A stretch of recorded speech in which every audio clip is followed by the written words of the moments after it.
नमस्कार दोस्तों, साहित्यिक कहानियों के इस चैनल कहानियां जिंदगी की पर मैं शैली नारायण आप सब साहित्य प्रेमियों का तहे दिल से स्वागत करती हूँ।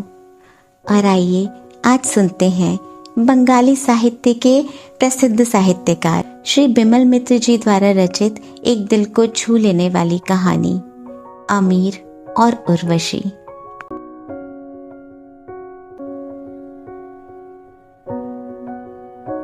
जीवन राम कुंडू एंड कुंडू कंपनी के मालिक जीवन राम ने कहा, कुछ खा पी लेने से अच्छा रहता हरिपत। हरिपत तैयार ही था, बोला, रोक के। फिटन रुक गया। फिर इसी दुकान के अंदर चले। एक तो एकांत जगह है और उस पर यहाँ मांस बहुत उम्दा पकता है। हरिपत सहमति का इंतजार करने लगा। जीवन राम को कोई आपत्ति नहीं है। अब हरिपत कह रहा है तो उनकी ओर से क्या आपत्ति हो सकती है। कलकत्ता शहर के बारे में हरिपत के बनिस्बत कौन ज्यादा जानता है। यहाँ इस शहर में जीवन राम हरिपत पर ही भरोसा कर सकते हैं। हरिपत को अपने भले बुरे का दायित्व सौंपकर जीवन राम निश्चिंत हो गए हैं। नीचे उतरिए सर। हरिपत गाड़ी का दरवाजा खोलकर खड़ा हो गया। जरा सावधानी से सर। एक तरह से जीवन राम का हाथ पकड़कर हरिपद ने उन्हें नीचे उतारा। जीवन राम बोले, उन चीजों को क्यों नहीं उतार लिया। फिक्र मत करें सर, मैं जब तक हूं आप फिक्र मत करें। हरिपद ने 3-4 बोतलें उतारकर कुर्ते की जेबों में ठूंसा और अपनी बगल में दबा लिया। बोला, आइए सर, मेरे पीछे पीछे आइए। एकांत कमरे के अंदर घुसकर हरिपद ने कहा, यहां आप आराम से बैठ जाइए। उसके बाद बाहर जाकर एक बॉय को अपने साथ ले आया और उससे कहा, बाबू को सलाम कर बेटे, करोड़पति बाबू है, आंखें जुड़ा ले। तुम लोगों की दुकान जैसी 10 दुकानें खरीद सकते हैं। बेटे, तेरी तकदीर अच्छी है, खासी अच्छी बख्शीश मिलेगी, सलाम कर। जीवन राम को संकोच का बोध हुआ। छोड़ो हरिपत, इसकी कोई जरूरत नहीं। क्यों नहीं कहूं, सलाम करेगा तो पट्टे को पुण्य होगा। कितने करोड़पतियों को इसने देखा है। सच सच कहूं, मैंने ही कितने करोड़पति देखे हैं। यह मेरे बाप की किस्मत का प्रताप है कि आपके साथ एक टेबल पर बैठकर खा रहा हूं, वरना मैं आपके पैरों की जूती के बराबर भी नहीं हूं। जीवन राम के प्रशांत चेहरे पर मुस्कुराहट तैराई। बोले, क्या कहते हो हरिपत। हरिपत से जीवन राम ने कहा, बहुत ही विश्वासी आदमी है, समझ रहे हैं ना। मैं जब यहाँ आता हूं तो इसी के हाथ का खाता हूं। क्या खाइएगा, आपको यहाँ सब कुछ मिल जाएगा। जीवन राम कुछ कहने जा रहे थे, इसके पहले ही हरिपत ने कहा, जरा अपनी अकल लगाकर तू ही ले आ, खासा कड़वा और मीठा मीठा जैसा, जिसको खाने पर बदन में ताजगी आ जाए। कहिए, ठीक कह रहा हूं ना सर। हरिपद ने देखा जीवन राम छटपट छटपट कर रहा है। पंखा जोरों से घूम रहा है। अद्दी के कुर्ते की दोनों आस्तीन चुन्नटदार है।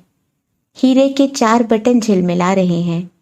गले के पास वाला बटन खुला हुआ है और उसकी पीठ पर लिखा है JK, यानी डिमुचेराली के सुविख्यात चावल व्यवसायी जीवन राम कुंडू एंड कुंडू के मालिक जीवन राम कुंडू। देह का रंग पक्का काला। हरिपत के दबाव पर आज चेहरे पर स्नो और पाउडर लगा लिया है। हरिपत ने कहा, और थोड़ी सी डाल दूं सर, अभी सुस्त पड़ जाइएगा तो चलेगा कैसे। जीवन ने कहा, आखिर कहीं डोज ज्यादा तो नहीं हो जाएगी हरिपत। आप क्या कह रहे हैं सर, मैं जब तक हूं आप कोई फिक्र मत करें। चलिए ना। जाने के वक्त नाथुराम की बनारसी पान की दुकान में मृगनाभि दिया हुआ पान का बीड़ा खिलाऊंगा। देखिएगा जिस्म ताजगी आ जाएगी, ठीक वैसी ही जैसे 25 साल के जवान के जिस्म में रहती है। मैं हूं ही, आपके लिए डरने की क्या बात है। बात सही है। आज सुबह से ही जीवन राम जैसे नए आदमी हो गए हैं। जीवन राम ने अपने जीवन में काफी दुख, तकलीफ और अभाव का सामना किया है। किसी जमाने में ढाके में अखबार बेचना पड़ा है। स्टेशन के प्लेटफॉर्म पर कितनी ही रातें गुजारनी पड़ी हैं। भूख की कुलबुलाहट से जगकर कितनी ही रातें बिताई हैं। उस वक्त चावल का अकाल नहीं था, परंतु देश की माली हालत अच्छी रहने के बावजूद उसे कितने ही दिन ऐसे बिताने पड़े हैं जब चावल के दाने दाने के लिए तड़पना पड़ा है।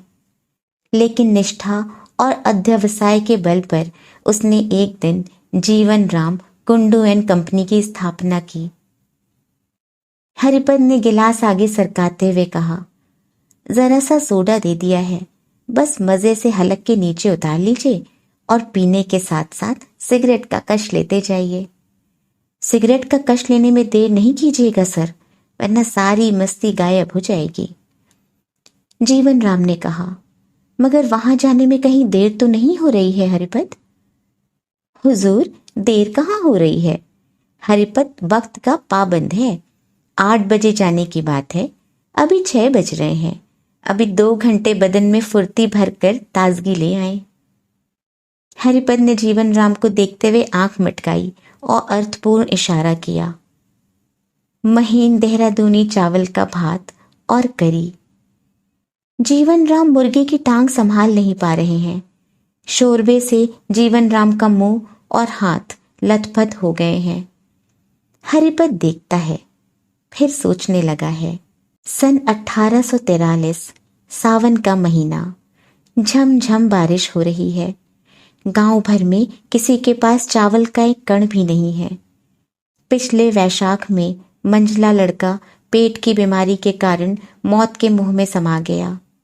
उसके बाद छोटी लड़की बीमार पड़ी। बुखार उतरने के बाद पथ्य देने के लिए चावल नहीं है। जीवन राम ने कहा था, रात जब ढल जाए तब आना हरिपद, चावल दूंगा। काफी रात बीतने के बाद ही हरिपद गया। दरवाजे पर दस्तक देते ही डंडीदार ने दरवाजा खोल दिया। जीवन राम रात बीत जाने पर भी रुपए पैसे के हिसाब में व्यस्त थे। हरिपद पर नजर पड़ते ही बोले, मुकुंद, टोकरी में से 1 पाव बढ़िया चावल रखा हुआ है, लाकर हरिपद को दे दो। तुम्हें सस्ती दर में ही दे रहा हूं। 80 रुपए की दर से इस तरह का चावल तुम्हें इस इलाके में नहीं मिलेगा। हरिपद ने कहा, पाव भर चावल में क्या होगा, कम से कम 10 सेर। जीवन राम ने कहकहा लगाते हुए कहा था, अपने खाने के चावल से इसलिए दे रहा हूं कि तुम्हें अपनी बेटी को पथ्य देना है। सोना मांगने पर सोना दे सकता हूं, मगर चावल कहाँ है। लेकिन स्टेशन जाने के रास्ते में डुमी चेड़ाली के घाट जाने पर हरिपद कितनी ही बार देख चुका था कि जीवन राम एंड कंपनी के गोदाम से चोरी चोरी 2 मन वाले बोरे बजरे पर लादे जा रहे हैं। बजरे पर लदकर चावल के वे बोरे कहाँ जाते थे पता नहीं। चटगांव या कलकत्ता या दिनाजपुर या जसौर, किसी को भी इसका पता नहीं चलता था। रात 2-3 बजे तक डिबरी जला जलाकर यह काम किया जाता था। जीवन राम एंड कंपनी का नया गोदाम बना। 15 अदद बजरे बने और गांव के लोग भोजन के अभाव में उजड़ गए। यह सब 1843 ईस्वी की बात है। इसके बाद कितने ही दिन बीत गए।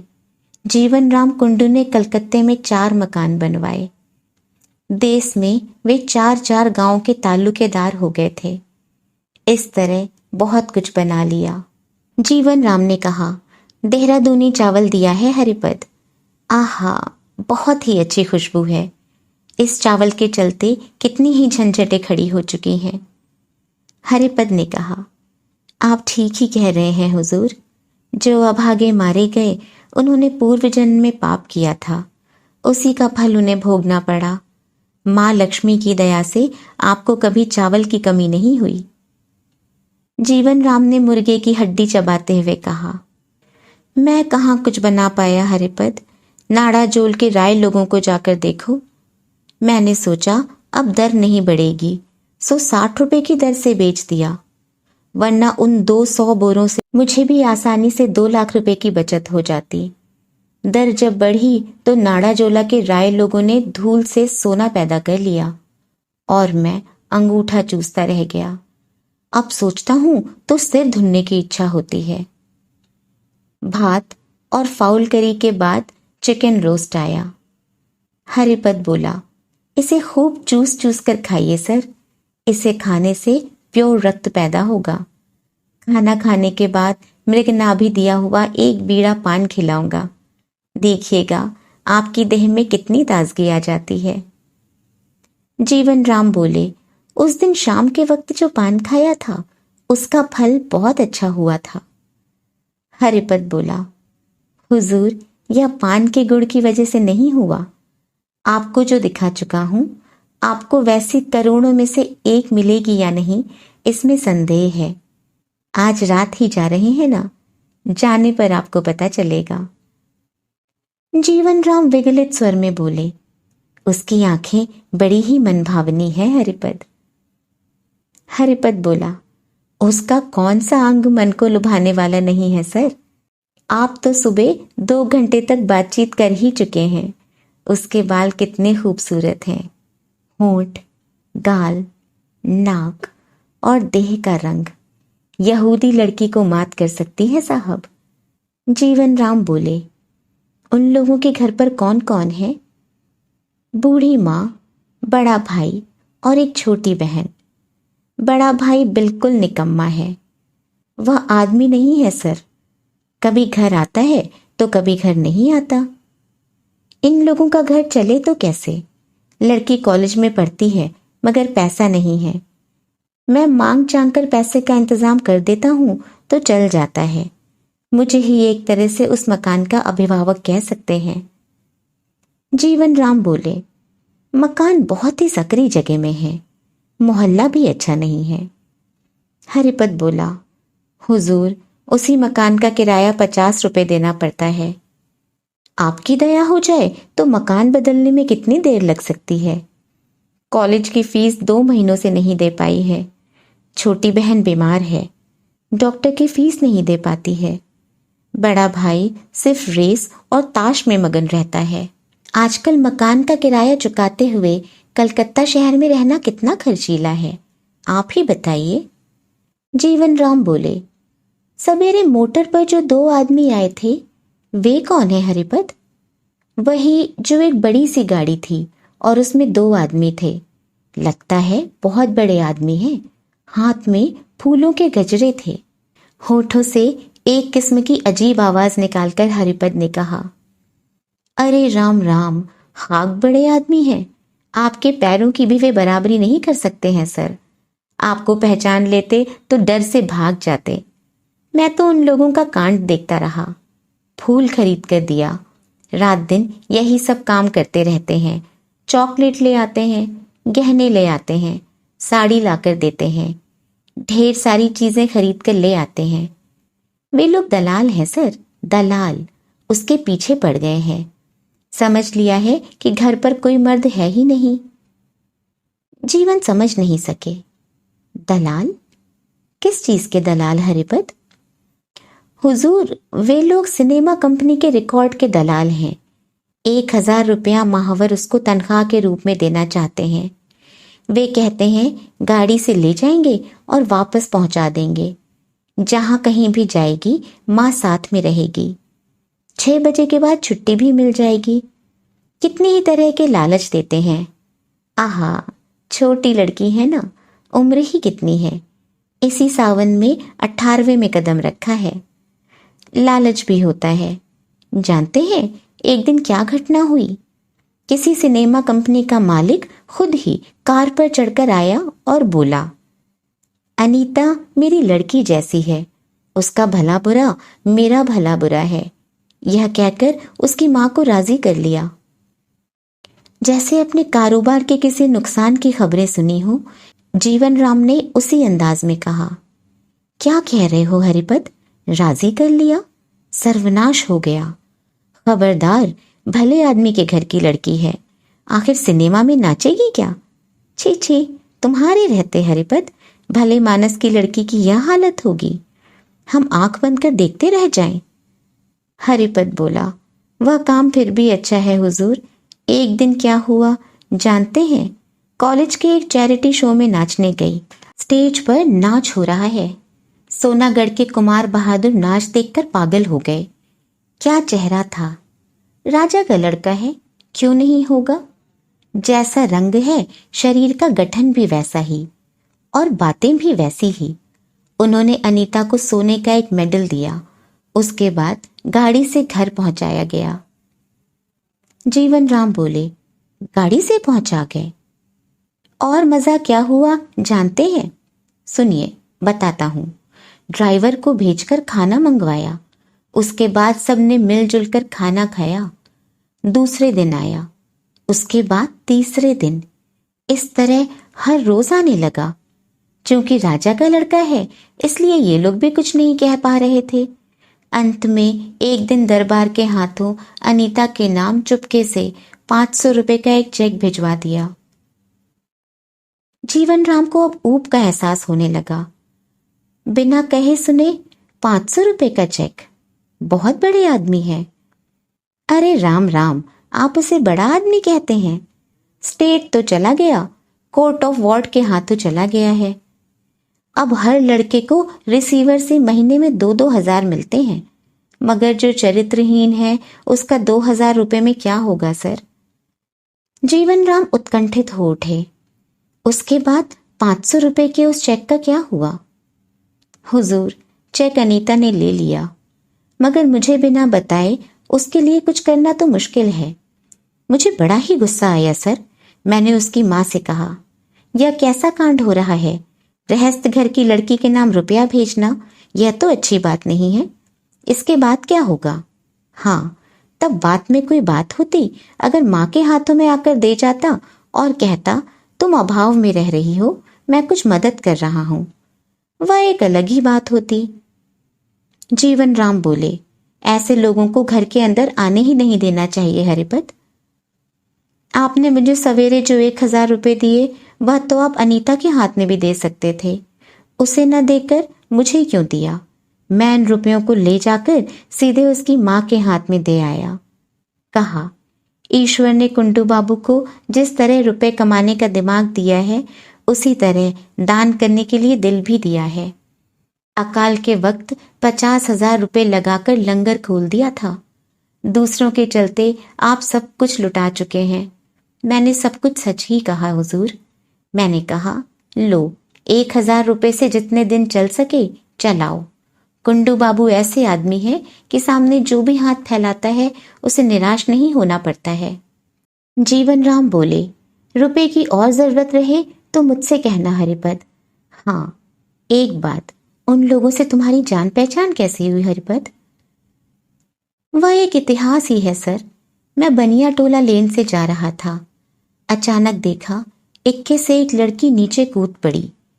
कूदने के बाद जो ही मुझ पर नजर पड़ी मेरी ओर आई और मुझसे लिपट गई।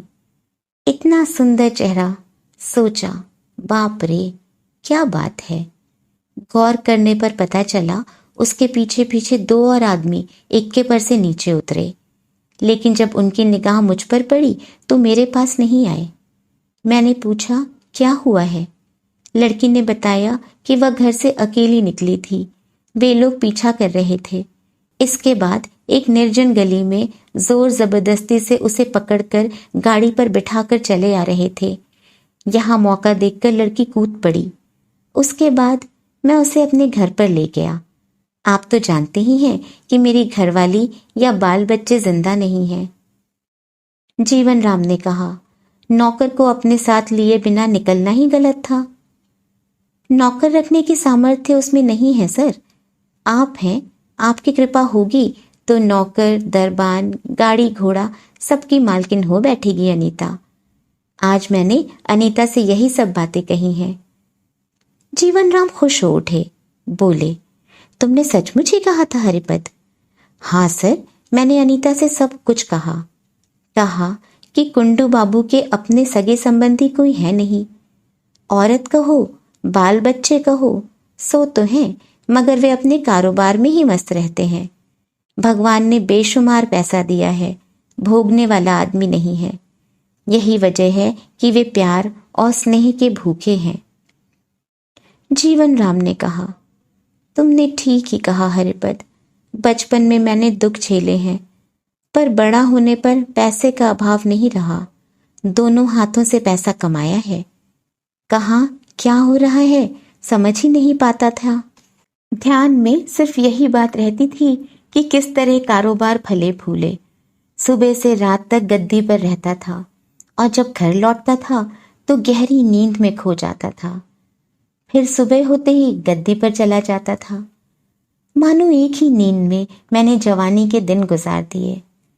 अब नींद टूटने पर देख रहा हूं, यह एक अजीब ही दुनिया है। कब उम्र ढल गई पता ही नहीं चला।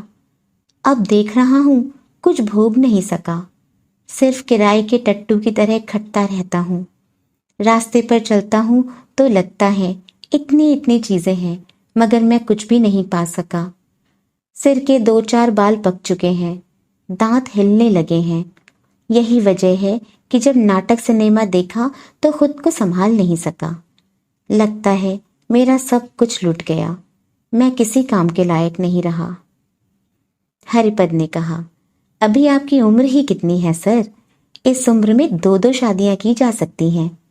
अनीता ने सवेरे आपकी उम्र के बारे में पूछताछ की थी। अच्छा, तुमने क्या कहा हरिपद? जीवन राम ने पूछा। मैंने सच ही बताया सर। कहा, 38 साल गुजार कर 39वें में पांव रख रहे हैं। मर्द की कहीं उम्र देखी जाती है? असली ताकत तो उसके पैसे में होती है।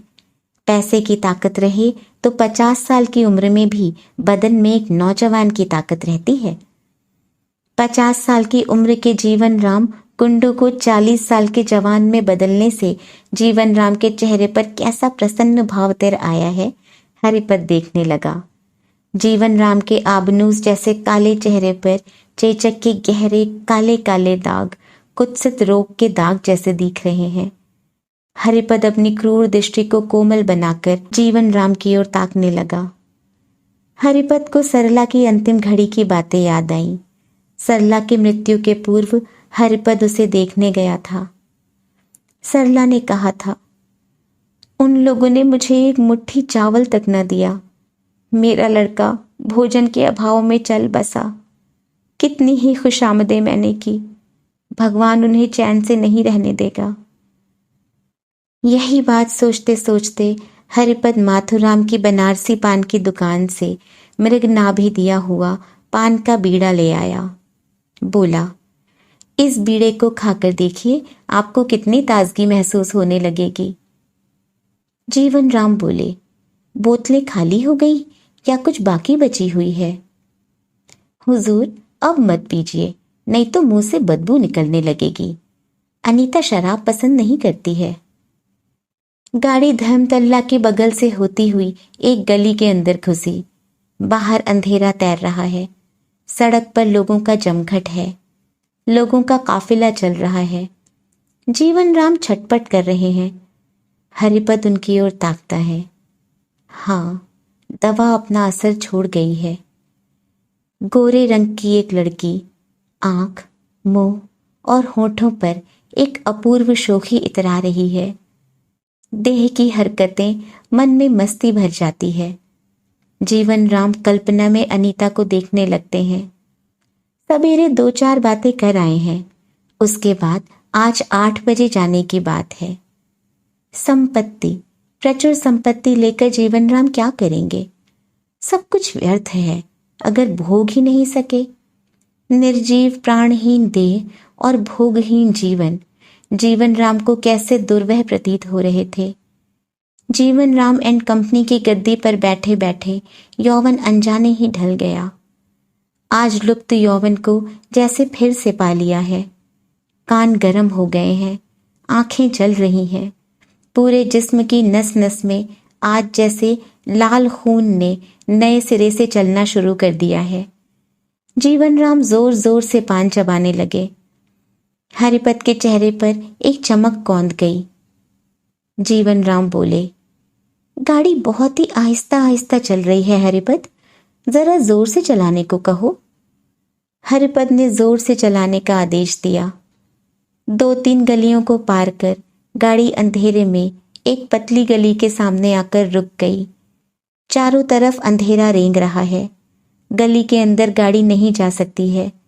गाड़ी से उतरकर पैदल चलते हुए अंदर जाना है। हरिपत गाड़ी से नीचे उतर पड़ा। बोला, आप गाड़ी पर बैठे रहिए सर, मैं पहले देख आऊं। जीवन राम ने देखा, अंधेरे में हरिपत की आकृति विलीन हो गई। उसके बाद गाड़ी पर पीठ टेक कर एक सिगरेट सुलगाई। अंधेरे में सिगरेट की आग चमक रही है। बाहर लगता है किसी ने चूल्हा जलाया है। धुएं से आंखें जल रही हैं। उत्तेजना के कारण जीवन राम उन्मत्त हो उठे, मगर हरिपत नहीं आ रहा है। जीवन राम दूसरी सिगरेट सुलगाता है। धुएं का गुबार दिख नहीं रहा है, मगर जीवन राम को लगता है धुएं के गुब्बारे अपनी हर कुंडली से अंधेरे को कसकर पकड़े हुए हैं। आज उनकी समस्त इंद्रियां जैसे दुगनी सामर्थ्य के साथ सजग हो गई हैं।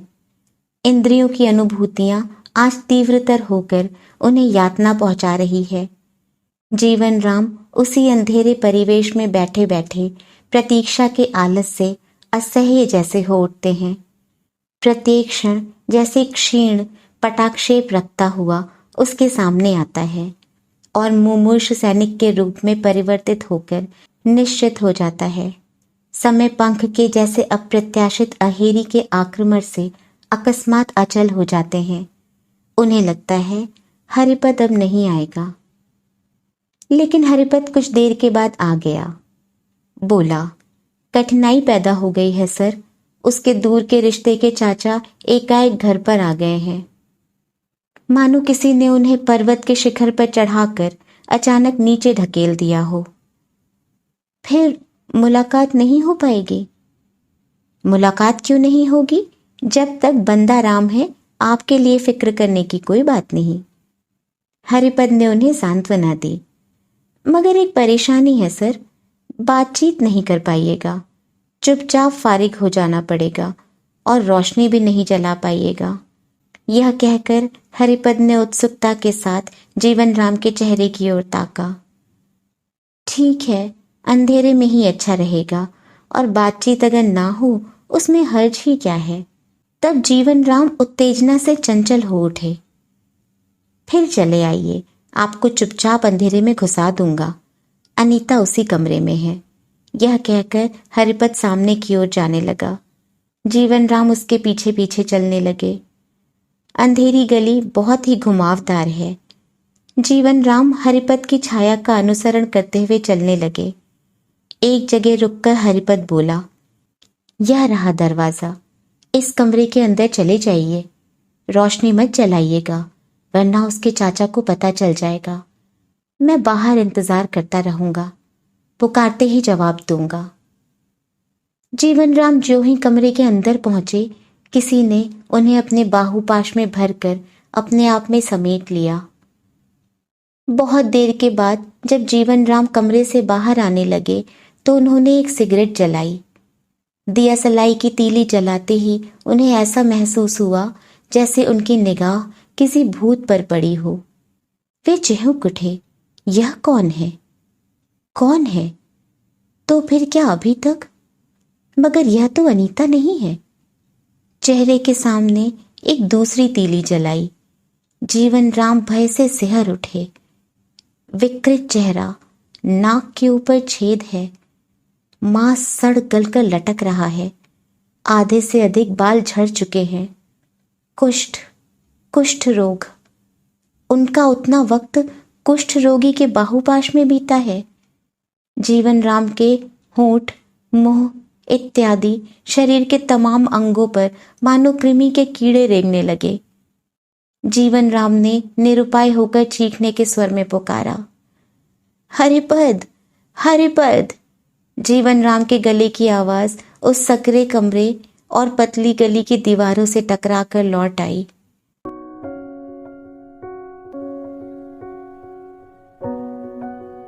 दोस्तों, भूख और बीमारी से तड़प कर मरते हुए हरिपत के परिवारजनों को जीवन राम जैसे करोड़पति व्यक्ति ने अपनी अनुदारता के चलते एक सेर चावल भी दान में न दिया था।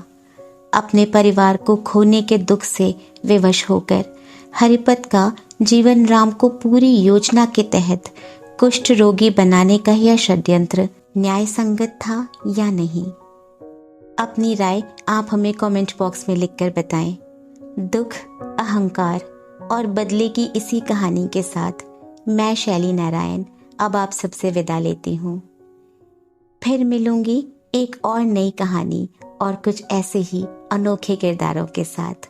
तब तक अपना और अपनों का बहुत सा ख्याल रखें। चैनल पर पहली बार आए हों या अब तक ना किया हो तो चैनल को सब्सक्राइब करना बिल्कुल ना भूलें। पसंद आए तो कहानी को लाइक और शेयर करें। कहानी और प्रस्तुति से संबंधित अपने विचार और सुझाव हमें कमेंट बॉक्स में लिखकर ज़रूर बताएं। स्वस्थ, सुरक्षित, प्रसन्न और उदार रहें। नमस्कार।